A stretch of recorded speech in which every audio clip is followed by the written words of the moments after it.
to talk more about this, we're now joined by Dr. Sonia Gupta, a neurologist, a Metro group of hospitals. Thank you so much, Dr. Sonia, for joining us. Tell us more about, firstly, this issue that many COVID survivors talk about, something that's referred to as brain fog. Absolutely, Kardi. You know, it's very important. It's great that you are covering this because this is now becoming, an upcoming issue. And what we're starting to notice is that a lot of patients, with COVID, especially moderate to severe COVID infections, start having these neurological post-COVID neurological symptoms like brain fog, headache, dizziness. Common complaint would be कि मुझे ऐसे लगता है मेरे सिर पे, मैं भारी लग रहा है, मैं सीधा सोच नहीं पाता हूँ, जितना मेरे पहले फोकस था उतना मैं रख नहीं पाता हूँ. So those are the common complaints that people have, that I can't think clearly.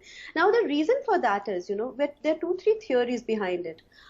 We know for a fact that yes, COVID-19 infection does impact the brain in multiple ways. The most common way is, of course, it causes headaches when people get a fever.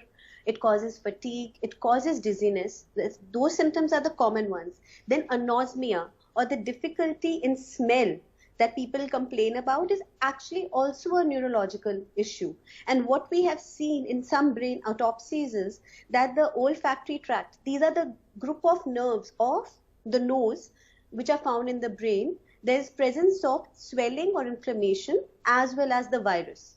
So those are the common ones. Then we come to the more rare but still frequently found conditions like you mentioned, encephalopathy or alteration of consciousness. So people are more confused. People may not be able to, think clearly. Some people also have, swelling in the brain called encephalitis. And we are starting to find this is all related with the COVID, possibly causing the blood-brain barrier. COVID has also been found to cause stroke. Now, the reason, as it happened in the patient that you just showed, what happens in the COVID-19 infection is that increases the chances of inflammation or swelling. Also, it makes your blood more thicker, and that increases the chances of having a stroke. So all these symptoms together, so even once a person recovers, it takes time. What the latest data is also showing is that a lot of patients suffering from a COVID-19 infection might have a form of a post-traumatic stress disorder, where you also see depression. Is that? Why would they be in this sort of a trauma? So, as you know, COVID-19 infection, the biggest problem, it's a very lonely disease. People are left all alone, no family support whatsoever. They are in the hospitals for 14 days, sometimes longer. If they have moderate to severe disease, they might be on oxygen, some people even on the ventilator. So that anxiety, so depression and anxiety, secondary to the loneliness and the fear of what is going to happen, it is shown to start impacting the brain. And these long-term effects are what are causing conditions like brain fog, increased anxiety, dizziness, headaches. And Dr. Sonia, is this in younger people as well? Because, there's some sort of impression that younger people don't get affected as much by coronavirus that they seem to have, which we need to dispel also.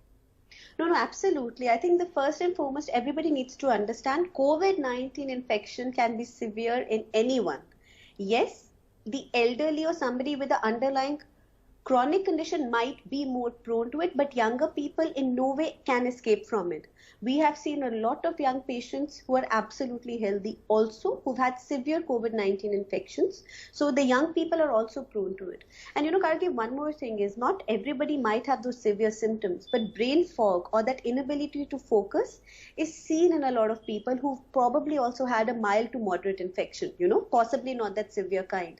So it's all related with the healing process, and I think as we move along, it will be, we will have to see what studies show in terms of how long term, these effects would be.